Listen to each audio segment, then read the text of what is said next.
ओम नमः शिवाय। हर हर महादेव। माता पार्वती की जय। प्यारे भक्तगणों, आज आप सभी श्रवण करेंगे फाल्गुन अमावस्या व्रत की संपूर्ण कथा एक साथ। किसी गांव में एक सास और बहू अकेले रहते थे और उनका बेटा विदेश में कमाने के लिए गया था। सास और बहू बहुत अच्छे से रहते थे, बड़े प्यार से मिलजुल कर रहते थे। दोनों एक दूसरे की देखभाल भी करते थे। एक दिन बहू ने खाना नहीं खाया तो सासू माँ ने पूछा, बहू तुमने खाना क्यों नहीं खाया? तब बहू ने कहा, सासू माँ आज मेरा अमावस्या का व्रत है, बस इसलिए मैंने खाना नहीं खाया। तब सासू ने कहा कि बहू ये अमावस्या का व्रत करने से क्या होता है और ये व्रत करने से क्या फल मिलता है, मुझे भी समझाओ। तब बहू ने कहा कि सासू माँ अमावस्या का व्रत करने से बहुत पुण्य मिलता है, घर में अन्न धन बना रहता है, सुख शांति रहती है तथा अटल सुहाग मिलता है और तो और पुत्र की प्राप्ति भी होती है। इस व्रत में प्रत्येक वर्ष अलग अलग खाना खाया जाता है और विष्णु भगवान के मंदिर में चढ़ावा चढ़ाया जाता है या फिर किसी ब्राह्मण को दान दिया जाता है। इस व्रत में पहले साल भर शक्कर, घी और चावल से बना खाना खाया जाता है। पहले साल व्रत पूर्ण होने के बाद 1.25 किलो चावल और 1 कटोरी घी तथा 1 कटोरी शक्कर का दान किसी ब्राह्मण को दिया जाता है। तीसरे साल गुड़, तिल और घी से बने व्यंजन खाने चाहिए। जब तीसरे साल व्रत पूर्ण हो जाए तो आधा किलो तिल, गुड़ तथा 1 कटोरी घी किसी मंदिर में चढ़ाया जाता है या फिर किसी ब्राह्मण को दान दिया जाता है। इसे ही अमावस्या व्रत कहा जाता है। फिर बहू ने कहा कि इस व्रत का अगर संकल्प लेते हैं तो इसे पूरा करना जरूरी होता है या नहीं। अगर पूरा नहीं कर सकते हैं तो सास बहू में झगड़ा और घर में अशांति आती है। बहू ने बताया। तब सासू ने कहा कि मेरी तो उम्र हो गई है, लेकिन तुम यह व्रत करो। और बहू यह व्रत का आरंभ करती है। लेकिन एक दिन बहू ने किसी के कहने पर गेहूं से बनी रोटी खा ली और अमावस्या माता इस बात से नाराज हो गई। जो सास और बहू बहुत ही प्यार से रहती थी, इन दोनों के बीच झगड़े होने लगे। सभी गांव वाले भी हैरान हो गए कि यह सब क्या हो रहा है। सास अपनी बहू को कहने लगी कि तुम जब से हमारे घर में बहू बन के आई हो तब से हमारे घर की लक्ष्मी चली गई है, तुम हमारे लिए शुभ नहीं हो। तब बहू ने कहा कि आपके घर की लक्ष्मी चली गई है तो कहाँ मिलेगी, मुझे बताओ, मैं लक्ष्मी को लेकर आऊंगी। तब सासू ने कहा कि लक्ष्मी तुमको समुद्र के बीच में भगवान विष्णु के पैर दबाते हुए मिलेगी। तब बहू यह कहकर चली जाती है कि अब जब तक मैं लक्ष्मी को लेके ना आऊंगी तब तक इस घर में पैर नहीं रखूंगी। इतना कहकर बहू लक्ष्मी खोज में निकल जाती है। जब बहू लक्ष्मी खोजने में निकलती है तब उसे बीच रास्ते में एक गाय माता मिलती है। वह बहू से पूछती है कि आप कहाँ जा रही हो? तब बहू ने कहा, हे गाय माता, मेरी सासू मुझे कहती है कि मेरे आने से उनके घर की अन्न धन की कमी हो गई है और उनके घर की लक्ष्मी चली गई है, तो मैं लक्ष्मी जी को लेने जा रही हूँ। गाय माता ने कहा, हे बेटी, अगर तुम जा ही रही हो तो भगवान से मेरे बारे में पूछ भी लेना। तब बहू बोलती है कि ठीक है गाय माता, बताओ मैं आपके बारे में भगवान से क्या पूछूंगी। तब गाय माता बोलती है कि मेरा जब भी बछड़ा होता है वह मर जाता है, जिंदा नहीं रहता। तुम भगवान से पूछ लेना कि मेरे साथ ऐसा क्यों हो रहा है, मैंने ऐसा कौन से कर्म किए हैं। तब बहू बोली, गाय माता, मैं आपके बारे में जरूर पूछ लूंगी। यह कहकर बहू आगे बढ़ी। अब आगे चलते ही बहू को एक घोड़ी मिलती है जिसके गले में घंटी बंधी हुई होती है। घोड़ी ने भी कहा कि बेटी, तुम मेरे दुख का निवारण भी भगवान से पूछ लेना। तब बहू ने कहा, जरूर पूछ लूंगी। यह कहकर बहू आगे बढ़ती है। आगे जाते ही बहू को एक अंधा और बहरा बुजुर्ग मिलता है। वह भी बहू से अपनी समस्या भगवान से पूछने के लिए कहता है। तब बहू उसकी समस्या भी भगवान से पूछने का कहकर आगे बढ़ती है। आगे जाते ही बहू को एक बूढ़ी औरत मिलती है जो हाथ और पैर से अपाहिज होती है। वह भी बहू से अपनी समस्या भगवान को पूछने के लिए कहती है। तब बहू उसके समस्या को भी पूछने के लिए तैयार हो जाती है और आगे बढ़ती है।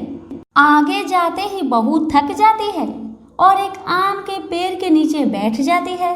तब आम का पेड़ खुश होकर बहू से पूछता है, बेटी तुम कहाँ से आई हो और कहाँ जा रही हो?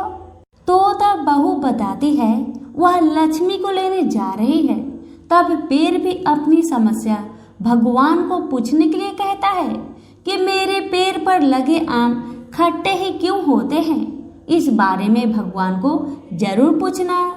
तब बहू उसकी समस्या लेकर आगे बढ़ती है। आगे जाते ही बहू को एक तलाई मिलती है। वह भी बहू को बताती है कि तुम भगवान से पूछना कि मेरी तलाई का पानी इतना मैल क्यों है, कोई भी इसे नहीं पीता है। तब बहू कहती है जरूर पूछ लूंगी और कहकर आगे बढ़ती है। बहुत दिनों जंगल में चलते चलते बहू थक जाती है। उसे भूख भी लगी होती है, लेकिन खाने को नहीं मिलने से वह थक जाती है और जंगल में बेहोश हो जाती है। और भगवान का चमत्कार देखिए, उसी समय भगवान विष्णु और माता लक्ष्मी वह विचरण करते हुए आते हैं। तब माता लक्ष्मी विष्णु जी से कहती है, हे नाथ, यह आपकी बहुत बड़ी भक्त है, आप इसके दुखों का निवारण करें। तब भगवान विष्णु कहते हैं कि इस संसार में बहुत जीव दुखी है, सभी अपने अपने कर्मों का फल भोग रहे हैं, किस किस के दुख का निवारण मैं करूं? तब माता लक्ष्मी ने विष्णु से विनती की और कहा कि वह भूखी प्यासी है और इसे यहाँ अगर ऐसे ही छोड़ दिया जाए तो जंगली जानवर उसे अपना शिकार बना लेंगे।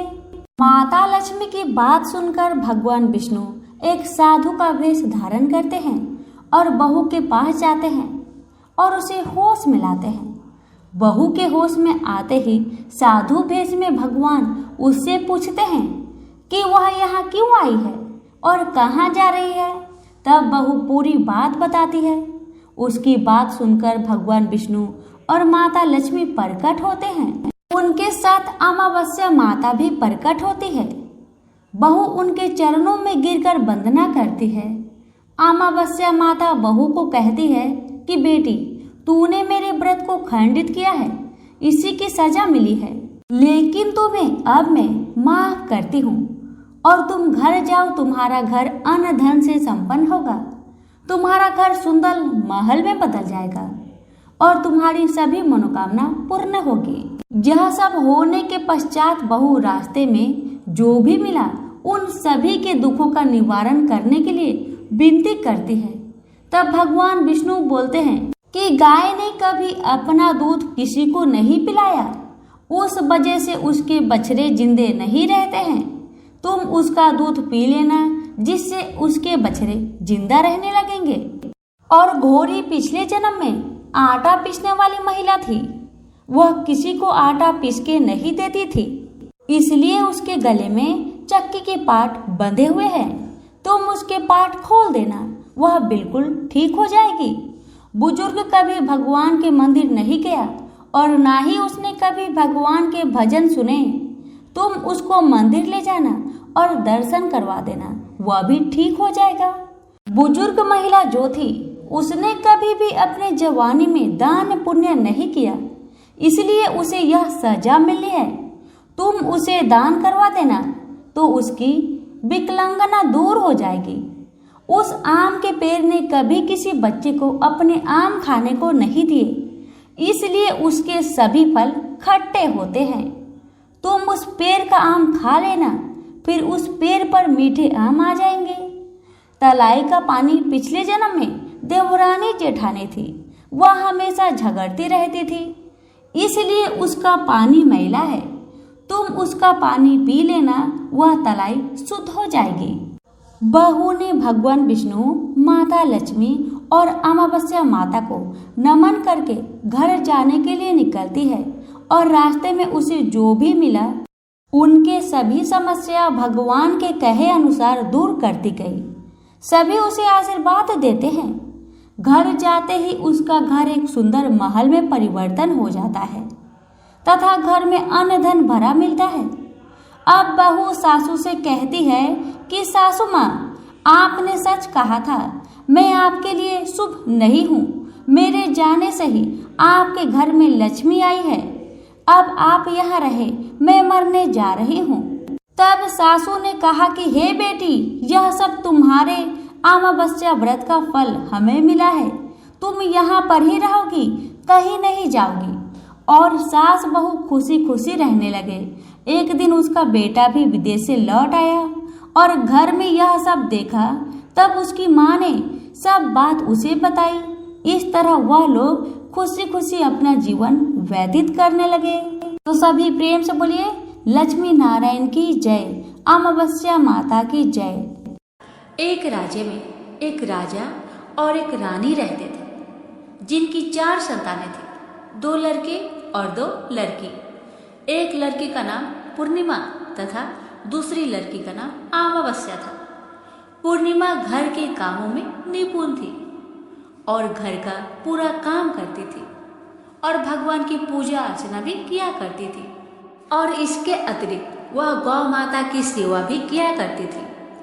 और उसकी दूसरी बहन अमावस्या ना ही घर का कोई काम करती थी, ना ही भगवान की पूजा अर्चना करती थी और ना ही गौ माता की सेवा करती थी। पूर्णिमा सर्वगुण संपन्न थी। फिर भी राजा और रानी अपने दोनों बेटों तथा पुत्री अमावस्या को ही प्यार किया करते थे और वह पूर्णिमा से प्यार नहीं करते थे, उसके साथ भेदभाव करते थे। राजा के चारों पुत्र और पुत्री धीरे धीरे बड़े हो रहे थे।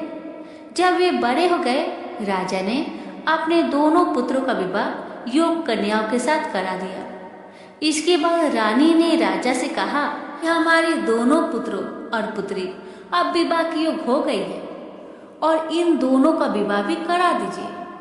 लेकिन पुत्री अमावस्या का विवाह किसी बड़े खानदान में करना और पूर्णिमा का विवाह किसी गरीब परिवार में करना, क्योंकि पूर्णिमा को केवल भगवान की पूजा पाठ करना ही पसंद है और गाय की सेवा करना पसंद है। अब रानी ने राजा को दोनों पुत्रियों का रिश्ता तय करने के लिए भेज दिया। राजा ने अपने पड़ोसी राज्य में जाकर वहां के राजा के पुत्र से अमावस्या का रिश्ता तय किया और वहीं पास के गांव में जाकर एक गरीब परिवार के लड़के से पुत्री पूर्णिमा का रिश्ता भी तय कर दिया। यह सारी बात जाकर राजा ने अपनी रानी से बताया तो रानी यह सोचने लगी कि अब देखते हैं कि भगवान इसकी मदद कैसे करते हैं। यह बहुत ही पूजा पाठ करती है और भगवान में मगन रहती है। पूर्णिमा का भाई और उसकी भाभी पूर्णिमा से बहुत प्यार करते थे, क्योंकि पूर्णिमा उनके घर के कामों में उनका साथ देती थी और कामों में उनका हाथ बताती थी। और यही उनकी दूसरी बहन अमावस्या उन पर अपना रोक जमाती है और घर का कोई कार्य नहीं करती। कुछ समय बीत जाने के बाद दोनों पुत्रियों का विवाह भी हो जाता है। राजा और रानी के विवाह के बाद अपनी दोनों पुत्रियों को विदाई देते हैं। विदाई देते समय राजा और रानी पुत्री अमावस्या को बहुत सारा धन दौलत देकर विदा करते हैं और पूर्णिमा को कुछ भी नहीं देते, खाली हाथ अपने घर से विदा करते हैं। इसके बाद दोनों बहनें अपने अपने ससुराल को चली जाती हैं। कुछ दिन बीत जाते हैं और एक दिन अमावस्या अपने घर पर भगवान भोलेनाथ का व्रत रखती है, कथा रखती है, जिसमें वह सभी गांव वालों को निमंत्रित करती है, पर अपनी बहन पूर्णिमा को नहीं बुलाती। जब गांव की सभी औरतें अमावस्या के यहाँ जाती है तो ये सब दृश्य पूर्णिमा अपने घर के दरवाजे के बाहर बैठकर देख रही होती है। तब वहां से गुजर रही औरतें पूर्णिमा से कहते हैं कि तुम्हारी बहन के यहाँ शिव जी की कथा रखी है, क्या तुम नहीं चलोगी? तो पूर्णिमा ने कहा, मुझे मेरी बहन ने नहीं बुलाया है, मैं नहीं जा सकती। सभी गांव की औरतों ने पूर्णिमा से कहा, बुलाया नहीं तो क्या हुआ, भगवान शिव की कथा है, तुम हमारे साथ चलो। गांव की सभी औरतें की बात मानकर पूर्णिमा भी उनके साथ भगवान शिव की कथा में अमावस्या के घर चली जाती है। जब अमावस्या की नजर पूर्णिमा पर पड़ती है तो वह कहती है कि तुम यहाँ कैसे चली आई, मैंने तो तुम्हें नहीं बुलवाया था। खैर कोई बात नहीं, अब तुम आ ही गई हो तो चुपचाप बैठी रहना। और यह कहते हुए अमावस्या पूर्णिमा की गर्मी की मजाक उड़ाया। पूर्णिमा की आंखों में आंसू आ गए और रोते रोते मन ही मन पूर्णिमा भगवान शिव से विनती करती रही, हे भगवान, क्या पूजा पाठ करना गलत है? गौ माता की सेवा करना गलत है? आखिर मेरी गलती ही क्या है? आप मुझ पर अपनी कृपा दृष्टि कब बनाएंगे? पूर्णिमा बार बार शिव जी से यही कहती रही। इतने में शिव की कथा पूरी हो जाती है और अमावस्या भगवान का प्रसाद बांटने लगती है। वह सभी लोगों को प्रसाद देती है, पर पूर्णिमा को वह प्रसाद नहीं देती। बिना प्रसाद के ही पूर्णिमा अपने घर को लौट जाती है। रास्ते में वह सोचती है कि यदि मैं खाली हाथ अपने घर पे गई तो बच्चे प्रसाद मांगेंगे, तो वह उन्हें क्या जवाब देगी। ये सोचकर पूर्णिमा ने सोचा, क्यों ना मैं अपने मायके भाई भौजाई के पास चली जाऊं, वहां से अपने बच्चे के लिए कुछ लेकर आऊंगी। ऐसा सोचते हुए वह अपने घर को वापस लौट आई और अपने पति और बच्चे को कहती है कि मैं अपने मायके जा रही हूँ। पति और बच्चे ने कहा, ठीक है। कुछ समय के बाद पूर्णिमा अपने मायके के लिए रवाना हो गई। चलते चलते एक चबूतरा आया और उस चबूतरे पर तुलसी जी का पौधा लगा था और उसी चबूतरे के बगल में, तुलसी जी की पौधे के बगल में एक बूढ़ी माई बैठी हुई थी और वह कोई नहीं, साक्षात तुलसी माँ थी। वह पूर्णिमा की परीक्षा लेने के लिए वहां बैठी थी। जब उस बूढ़ी माँ ने पूर्णिमा को देखा तो कहा, बिटिया तुम कौन हो और कहाँ जा रही हो? पूर्णिमा ने अपना परिचय दिया। परिचय देने के बाद बूढ़ी माई पूर्णिमा से कहती है कि यहाँ तुलसी का पौधा सूख रहा है, इसमें थोड़ा पानी डाल दो और इस चबूतरे की साफ सफाई कर दो, जिससे मुझे थोड़ा ठंडक मिलेगी। पूर्णिमा ने कहा, ठीक है माँ, मैं तुलसी में पानी डाल देती हूँ और यहाँ की साफ सफाई भी कर देती हूँ। पूर्णिमा ने साफ सफाई करने के बाद माँ को भी नहला दिया और नहलाने के बाद बूढ़ी माई की सेवा भी की, उनकी पैर दबाए और फिर पूर्णिमा ने कहा, माँ और मैं आपकी क्या सेवा करूँ, बताइए। बूढ़ी माई कहती है, नहीं बेटा, अब कोई भी काम नहीं, तुम जाओ, पर वापस आते समय मुझसे मिलते हुए जाना। पूर्णिमा ने बूढ़ी माँ से कहा, ठीक है माँ, जब मैं आऊंगी आपसे जरूर मिलूंगी। कुछ दूर आगे चलने के बाद एक शिव मंदिर आया। वहां पर उसे एक बूढ़ा बाबा मिले जो मंदिर के बाहर बैठे हुए थे और वह कोई नहीं, साक्षात भोलेनाथ थे। वो भी पूर्णिमा की परीक्षा लेने के लिए बैठे थे। उन्होंने पूर्णिमा को देखा तो कहा, बेटी तुम कहाँ जा रही हो? तब पूर्णिमा ने अपना परिचय दिया और फिर बूढ़े बाबा ने पूर्णिमा से कहा कि देखो बेटी, इस चबूतरे की ओर, इस मंदिर की ओर कितनी गंदगी पड़ी है, क्या तुम इस मंदिर की चबूतरे को साफ कर दोगी? तो पूर्णिमा ने कहा, क्यों नहीं बाबा, जरूर साफ करूंगी और अभी साफ कर देती हूँ। पूर्णिमा ने मंदिर की बहुत अच्छे से साफ सफाई की, चबूतरे की भी बहुत अच्छे से साफ सफाई की और वहां पर बैठकर भोलेनाथ की पूजा अर्चना भी की। और पूजा अर्चना करने के बाद वह बूढ़े बाबा को भी नहला दी और उनसे कहा कि बाबा आपका और कोई काम है तो मुझे बतलाइए। तब बूढ़े बाबा ने कहा, बेटी नहीं, और कोई काम नहीं है, बस तुम जब वापस आएगी तो मुझसे एक बार मिलते हुए जाना। तो पूर्णिमा ने कहा, ठीक है बाबा, जब मैं आऊंगी आपसे जरूर मिलूंगी।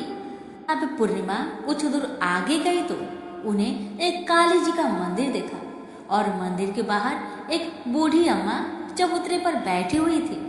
उस बूढ़ी अम्मा ने पूर्णिमा को देखा तो कहा, बेटी तुम कौन हो और कहाँ जा रही हो? पूर्णिमा ने अपना परिचय बूढ़ी अम्मा को दिया। तब बूढ़ी माँ ने कहा, देखो इस मंदिर में कोई भी पूजा पाठ करने के लिए नहीं आता, इसलिए मंदिर बहुत गंदी हो गई है। क्या तुम इस मंदिर की साफ सफाई कर दोगी? तो पूर्णिमा ने कहा, हाँ माँ, क्यों नहीं, मैं साफ कर दूंगी। तब पूर्णिमा ने माता जी के मंदिर और चबूतरे की बड़े ही प्यार से साफ सफाई कर देती है और साफ सफाई करने के बाद पूजा पाठ भी करती है और माता जी का श्रृंगार कर देती है और अब उस बूढ़ी माँ को भी नहला देती है और बूढ़ी अम्मा की पैर भी दबाती है और कहती है, माँ और कोई काम है? तब माता जी कहती है, ना बेटा और कोई काम नहीं है, बस इतना है कि जब तुम अपने मायके से वापस आओगी तो मुझसे एक बार मिलते हुए जाना। तो पूर्णिमा ने कहा, ठीक है माँ, मैं वापस आऊंगी तो जरूर आपसे मिलूंगी। पूर्णिमा आगे बढ़ती गई। आगे चलते चलते एक नदी आई और नदी के पास भी एक बूढ़ी माई बैठी थी और वह बूढ़ी माई और कोई नहीं, वह गंगा मैया थी। तो बूढ़ी माई ने पूर्णिमा से कहा, बेटी तुम कौन हो और कहाँ से आई हो? उसे भी पूर्णिमा ने अपना परिचय दिया। तब बूढ़ी माई ने पूर्णिमा से कहा कि नदी पर स्नान करने तो बहुत लोग आते हैं, लेकिन यहाँ की सफाई कोई नहीं करता, इसलिए तुम इस किनारे पर साफ सफाई कर दो। पूर्णिमा कहती है, ठीक है माँ, मैं अभी साफ सफाई कर देती हूँ। और उस बूढ़ी अम्मा के पैर भी दबाती है और कहती है, माँ जी और कोई काम हो तो मुझे बतलाइए। तब बूढ़ी माई कहती है कि नहीं बेटा, अब कोई काम नहीं है, तुम जाओ, लेकिन जब वापस तुम आओगी तो मुझसे मिलकर जरूर जाना। और वह नाव में बैठकर नदी के दूसरे किनारे पर पहुंच जाती है और वहां अपने मायके के घर पहुंच जाती है। वहां पर पूर्णिमा के भाई और भाभी उसे देखकर बहुत खुश हो जाते हैं और वे पूर्णिमा की बहुत खातिरदारी करते हैं, उससे बहुत सारी बातें करते हैं और कहते हैं कि बच्चों को भी साथ क्यों नहीं लेकर आई, बहुत अच्छा लगता अगर तुम लाती तो। अब भैया भाभी और बहन पूर्णिमा मिलकर ढेर सारी बातें करते हैं, नाश्ता पानी करते हैं। उसके बाद पूर्णिमा अपने भाई भाभी से कहती है, भैया भाभी अब मैं ससुराल जाती हूँ। उसकी भाभी ने उसके लिए एक साड़ी दिया कि बच्चे के लिए कुछ कपड़े और खाने पीने की कुछ चीजें भी रख दी और कहा कि तुम बहुत दिनों के बाद आती हो पूर्णिमा, जल्दी जल्दी आया करना। पूर्णिमा की भाभी ने कपड़ों का थैला, खाने का थैला पूर्णिमा के हाथों में दे दिया और कहा, जाओ और जल्दी वापस आना। इसके बाद पूर्णिमा वहां से अपने ससुराल के लिए रवाना हो गए और उस नदी के किनारे पहुंची और नाव में बैठकर दूसरे किनारे पर उतर गई। वहां उतरने के बाद वहां पर उसे वही बूढ़ी माँ मिली जो साक्षात गंगा मैया थी। उस बूढ़ी अम्मा ने पूर्णिमा को एक थैला दिया और कहा कि इसे तुम अपने घर ले जाकर ही खोलना। अब पूर्णिमा के पास 2 थैले हो गए थे। उन्हें लेकर पूर्णिमा वहां से रवाना हुई और कुछ दूर चलने के बाद काली माँ का मंदिर आया। वहां पर काली माँ बूढ़ी माँ के रूप में विराजमान थी। तब बूढ़ी माँ ने कहा, आ गई बेटी पूर्णिमा? तो पूर्णिमा ने कहा, हाँ माँ जी, मैं आ गई। तो काली माँ ने उसे भी एक थैला दिया, कहा, बेटी पूर्णिमा इस थैला को अपने घर पर ही जाकर खोलना, उससे पहले मत खोलना। तो पूर्णिमा ने कहा, ठीक है माँ। फिर तीनों थैला लेकर पूर्णिमा आगे बढ़ी तो कुछ दूर जाने पर शिव जी का मंदिर आया। वहाँ बूढ़े बाबा के रूप में शिव जी स्वयं विराजमान थे। बूढ़े बाबा ने कहा, पूर्णिमा तुम वापस आ गई? पूर्णिमा ने कहा, हाँ बाबा, मैं वापस आ गई। बाबा ने पूर्णिमा को भी एक थैला दिया और कहा, यह थैला तुम घर पर ही जाकर खोलना, ठीक है बिटिया? तो पूर्णिमा ने कहा, ठीक है बाबा। अब पूर्णिमा के पास 4 थैले हो गए थे। पूर्णिमा पहले थैले को कैसे ले जाती? उसने क्या किया, एक पुरानी साड़ी निकाली, उसने सभी सामानों का एक गड्ढा बना लिया और सर पर रखकर वहां से रवाना हो गई। कुछ दूर जाने के बाद उसे तुलसी माँ बूढ़ी औरत के रूप में मिली और वह कहती है, पूर्णिमा तुम आ गई? तो पूर्णिमा कहती है, हाँ माँ, हम आ गए। तब बूढ़ी माँ ने भी उसे एक थैला दिया और कहती है, बेटा इसे अपने घर को जाकर ही खोलना। तो पूर्णिमा ने कहा, ठीक है माँ जी। अब पूर्णिमा के पास 5 थैले हो गए थे। पूर्णिमा वहां से रवाना हुई तो वापस अपने घर पहुंच गई। पूर्णिमा ने अपने सर की थैले को नीचे रखा और सबसे पहले अपने मायके का थैला खोलकर देखने लगी। उसमें बच्चे के लिए अच्छे अच्छे कपड़े और खाने पीने की चीजें थी और उसके लिए कुछ गहने भी थे। पूर्णिमा ने कपड़े अपने बच्चों को दे दिए और खाने पीने की चीजें भी बच्चों को दे दी। बच्चे यह सब पाकर बहुत खुश हुए। अब पूर्णिमा ने दूसरा थैला खोला जो कि उसे गंगा मैया ने दिया था। उसमें ढेर सारे हीरे जवाहरात सोना चांदी आदि था। इसके बाद अब पूर्णिमा ने तीसरा थैला खोला जो कि उसे काली माँ ने दिया था। उसमें बहुत सारा सोना श्रृंगार का सामान भरा हुआ था। इसके बाद पूर्णिमा ने चौथा थैला खोला जो उसे भगवान शिव ने दिया था। उसमें बहुत सारा धन संपत्ति भरा हुआ था और बहुत सारी खुशियां भरी हुई थी। इसके बाद अब पूर्णिमा ने 5वां थैला खोला जो उसे तुलसी माँ ने दिया था। उसमें चावल दाल और 7 प्रकार की खाने की चीजों से भरा हुआ था। अब पूर्णिमा के घर में किसी भी चीज की कमी नहीं रही। उसका घर धने धने से भरा हुआ था और परिपूर्ण था। अब पूर्णिमा और उसका परिवार सुखमय जीवन व्यतीत करने लगे। अब पूर्णिमा के मन में विचार आया कि क्यों ना वह शिव जी की कथा कराए और शिव जी की कथा में एक बहुत बड़ा कार्यक्रम भी रखा। पूर्णिमा ने गांव के सभी लोग को निमंत्रण दिया और घर घर जाकर सभी लोगों को बुलाया। पूर्णिमा अपनी बहन अमावस्या के घर भी गई और अमावस्या को भी शिव जी की कथा के लिए उसके घर में उसे बुलाया। जब अमावस्या पूर्णिमा के घर शिव जी की कथा में आई तो उसने देखा कि पूर्णिमा के घर में किसी भी चीज की कोई कमी नहीं है। इतना सारा धन दौलत देखकर अमावस्या आश्चर्यचकित हो गई। उसने पूर्णिमा से कहा कि तुम्हारे घर में इतनी धन दौलत कहाँ से आई है। पूर्णिमा ने कहा, देखो बहन, तुमने शिव जी की कथा में मुझे नहीं बुलाया था, फिर भी मैं चली आई और तुमने मुझे प्रसाद तक नहीं दिया और मेरी गरीबी का मजाक भी उड़ाया।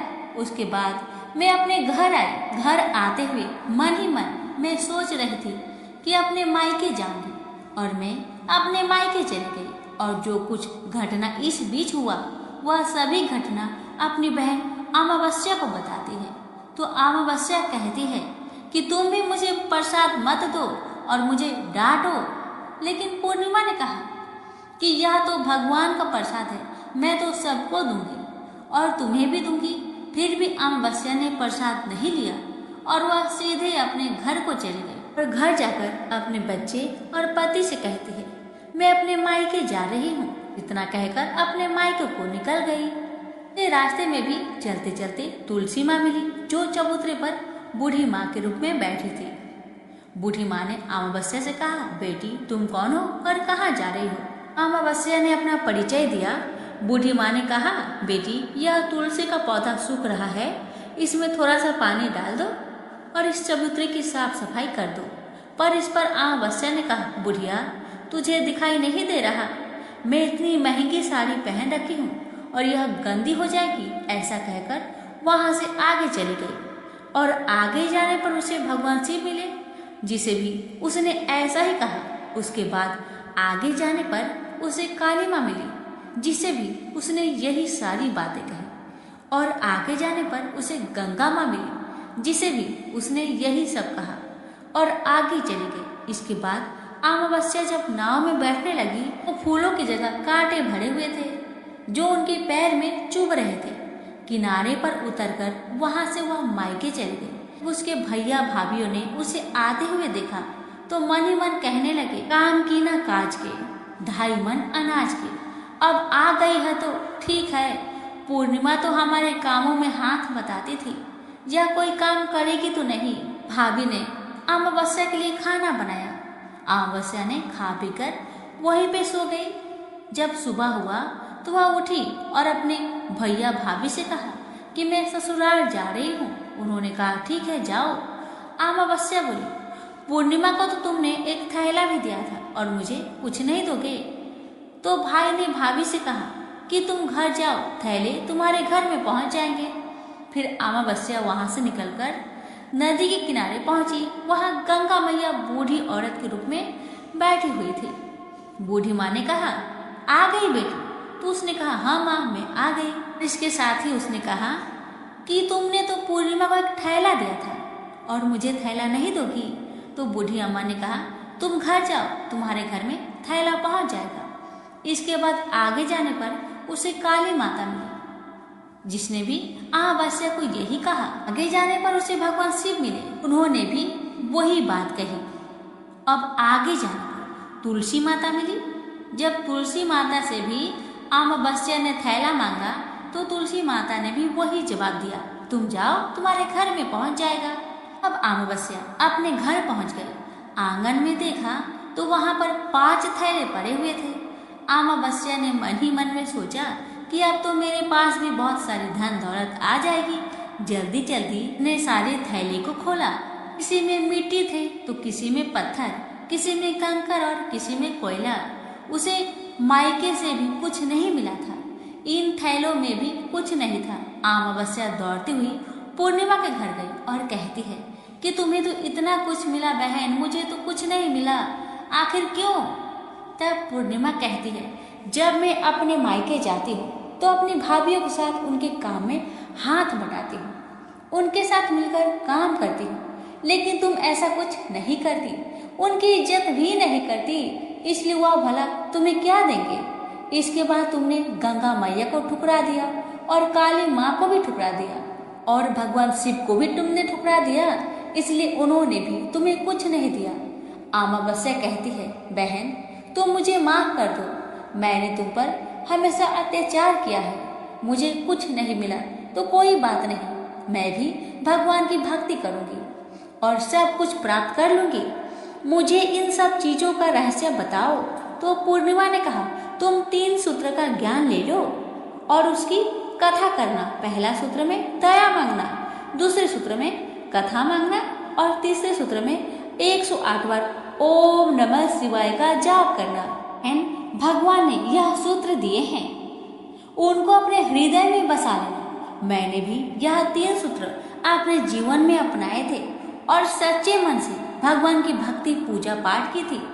फिर भगवान ने मुझे यह सब कुछ दिया और तुम्हारे पास जो कुछ था वह भी समाप्त हो गया। इसके बाद अमावस्या अपने घर गई और भगवान की पूजा पाठ करने लगी और भगवान शिव से उसने माफी मांगी और गौ माता की सेवा भी की और दूसरों की मदद भी करने लगी।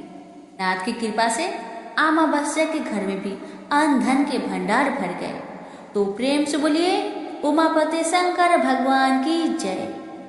बहुत समय पहले की बात है, किसी गांव में सभी औरतें तुलसी माता को सींचा करती थी और तुलसी माता को सींचते और पूजते समय कोई औरत धन मांगती तो कोई पुत्र मांगता तो कोई सुहाग मांगता, सब कोई सींचकर अपने घर को चला आता। उसी गांव में एक डोकरी 1.15 पहर रात को उठती थी और 1.15 पहर दिन चढ़े तब तुलसी माता की पूजा करती थी। तुलसी माता को पूजकर सींचकर वह कहती थी, हे तुलसी माता सत की दाता, मैं बिरला सींचू तेरी, तू कर निस्तारा मेरा। तुलसी माता बहू दीजिए, बेटी दीजिए, पोता दीजिए, लड्डू दीजिए, पीताम्बर की धोती दीजिए, गहना दीजिए, घी का घड़ा दीजिए, मीठा मीठा खीर और पूरी दीजिए, दाल भात का भोजन दीजिए, धन दौलत दीजिए, बेटा पोता को काम दीजिए, तुलसी का पत्ता दीजिए, मुंह में गंगा जल दीजिए, सूरज जी की साख दीजिए, जल यमुना की नीर दीजिए, 11 को दिन दीजिए, मरु बैकुंठ में वास दीजिए, चंदन को दाग दीजिए, मरु तब आप श्री कृष्ण को कांधा दीजिए, हर हर करते बैकुंठ जावे, रोज इतना कहकर आती थी। उस डोगरी की इतनी सारी बातें सुनकर तुलसी माता सूखने लगी।